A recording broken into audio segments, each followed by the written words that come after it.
Salam alaikum, bonjour. Donc, aujourd'hui, nous allons voir le gradateur. Donc, le gradateur est un dispositif qui permet de contrôler la puissance absorbée par une charge en régime alternatif, puisque la source est alternative. Donc, au lieu de délivrer toute la puissance, donc on va délivrer un pourcentage de la puissance selon un rapport, un rapport cyclique. Donc, tout d'abord, la structure de ce gradateur. Donc, le gradateur, il est décomposé d'une partie puissance qui est constituée de deux thyristors en tête bêche. Dans le cas où on travaille sur les fortes puissances, environ 10 kW et plus haut. Sinon, pour les petites puissances, on peut utiliser le triac. Voilà. Concernant la partie commande, qui va commander ce gradateur, donc c'est un circuit électronique qui élabore des tensions, des signaux suivant suivant la valeur désirée de la tension en sortie UC. Voilà. Cette commande peut être soit tout ou rien ou bien analogique. Voilà. Donc, pour les structures de gradateurs qu'on a, donc généralement, on peut différencier deux types. Les gradateurs à angle de phase ou les gradateurs à train d'onde. Donc, il y a deux structures. Donc, moi, de l'équilibre, on va voir chaque structure. Voilà.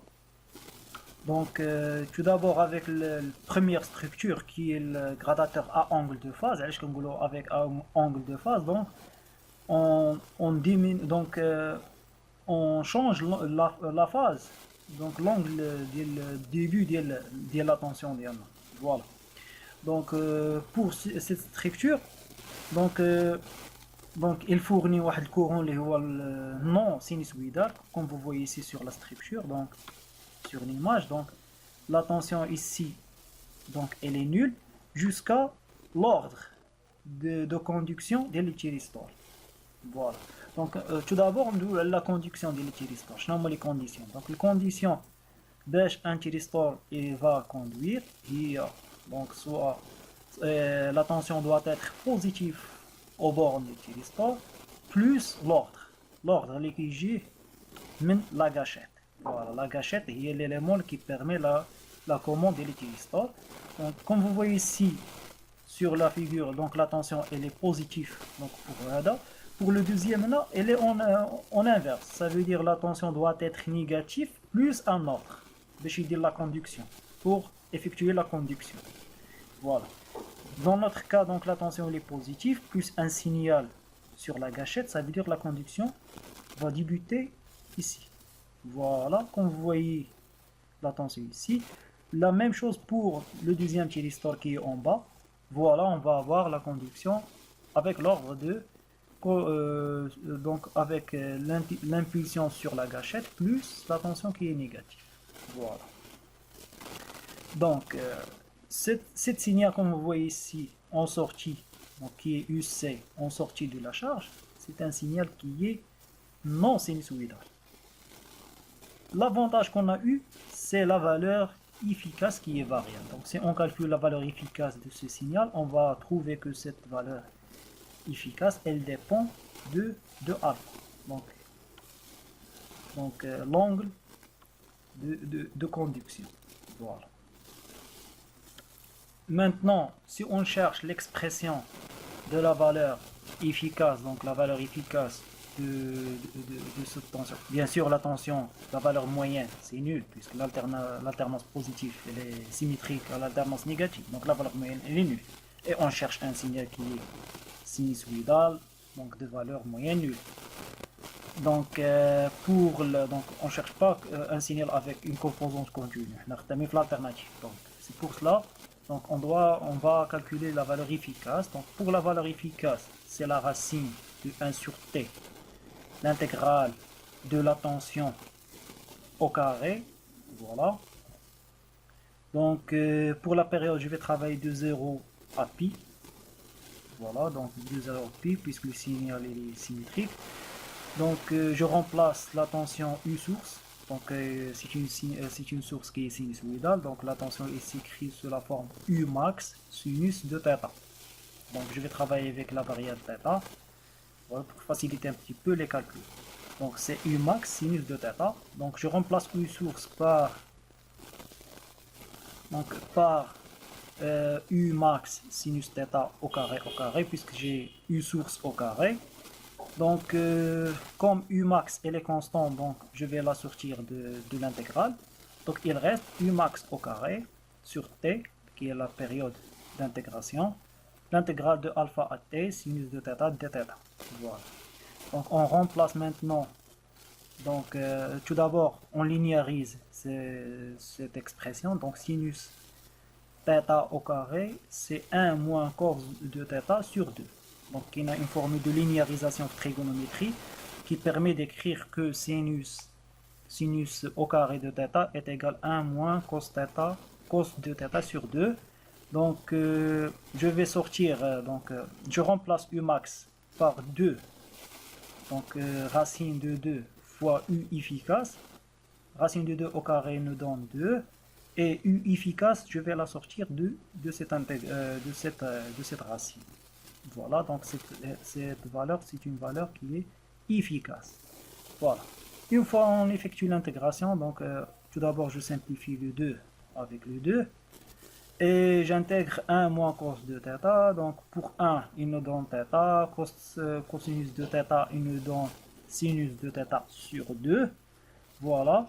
Donc donc ici on a pi. Ici on a 0. Donc on remplace tout d'abord par pi. Donc on va avoir... Donc, je m'excuse, donc ici j'ai une faute. Donc pour l'intervalle d'intégration, c'est 1 sur pi.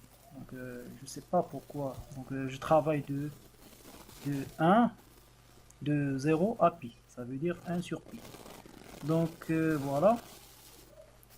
Donc je remplace θ par pi. Donc je vais avoir donc pi.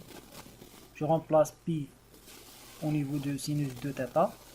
Donc je vais avoir sinus de 2pi. Sinus de 2pi, c'est 0. Voilà. Sinus de 2pi, c'est 0. Donc je vais avoir 0. Maintenant, je remplace par alpha. Donc alpha, donc c'est moins alpha. Je remplace par alpha, c'est sinus de alpha sur 2. Moins, puisque je vais avoir 1 plus. Voilà.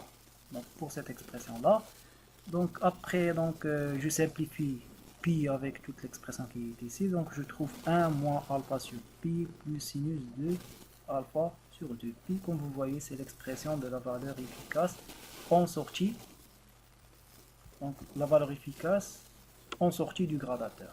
Donc premier inconvénient qu'on a au niveau, donc deux inconvénients pour cette tension. Comme vous voyez, tout d'abord, on n'a pas la linéarité. Donc si on cherche maintenant l'expression de la puissance, donc la puissance moyenne au niveau de la charge, donc P moyen c'est U charge au carré, donc la valeur efficace de la tension de la charge au carré sur, par exemple si on a une charge résistive sur R.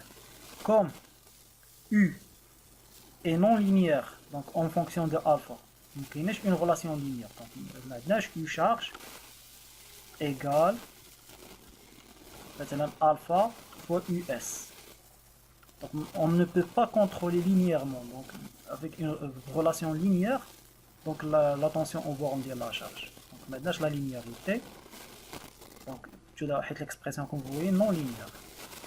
Qui n'a la linéarité, automatiquement la puissance moyenne au bord de la charge ne peut pas être contrôlée linéairement en fonction de alpha.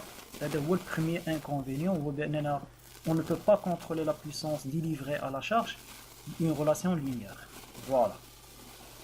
Donc d'abord, pour deuxième problème, qu'on a déjà traité là, donc deux inconvénients, puissance moyenne délivrée non linéaire avec le rapport cyclique alpha.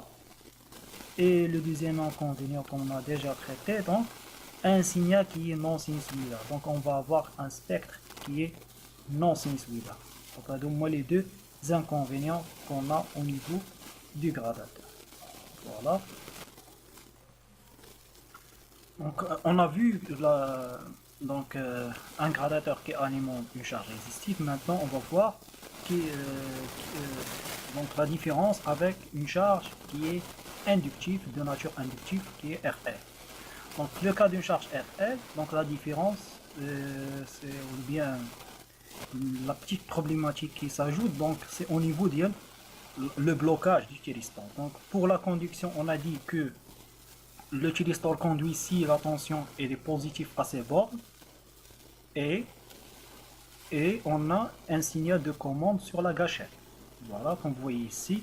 Donc la tension est positive au bornes du premier thyristor et la tension elle est donc et on a un signal de commande à T0, c'est pour cela qu'elle a conduit à l'instant T0. Voilà. Pour le blocage, la condition de blocage, il faut que le courant au bord du thyristor s'annule. Voilà. Comme vous voyez ici, c'est la courbe de tension. Donc, une fois la tension s'annule, on remarque ici, puisque la charge inductive est emmagasine le courant, il donne un retard au courant. Ça veut dire que le courant elle est en retard par rapport à la tension. Donc, le courant va s'annuler à l'instant T2 sur 2 plus un angle. On peut dire maintenant donc gamma. Donc la conduction, donc ici on va avoir aussi gamma. Voilà, un instant, gamma qui s'ajoute au blocage du thyristor. Donc le thyristor va conduire jusqu'à l'instant où on a le courant s'annule. Voilà, c'est la condition sur le blocage du thyristor. Pour le deuxième thyristor qui conduit l'alternance négative, la tension à ces bornes elle est positive et elle attend toujours le signal à l'instant T.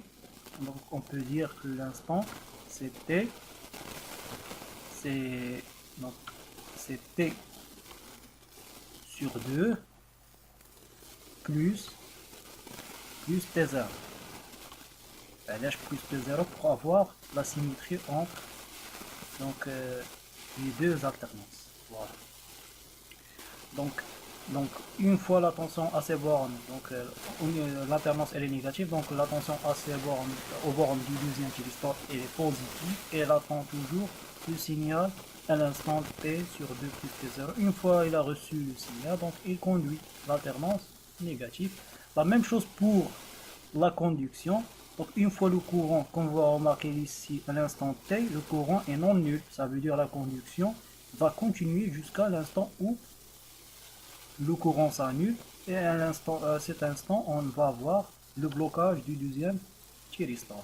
Voilà concernant la différence entre la charge inductive et la charge résistive.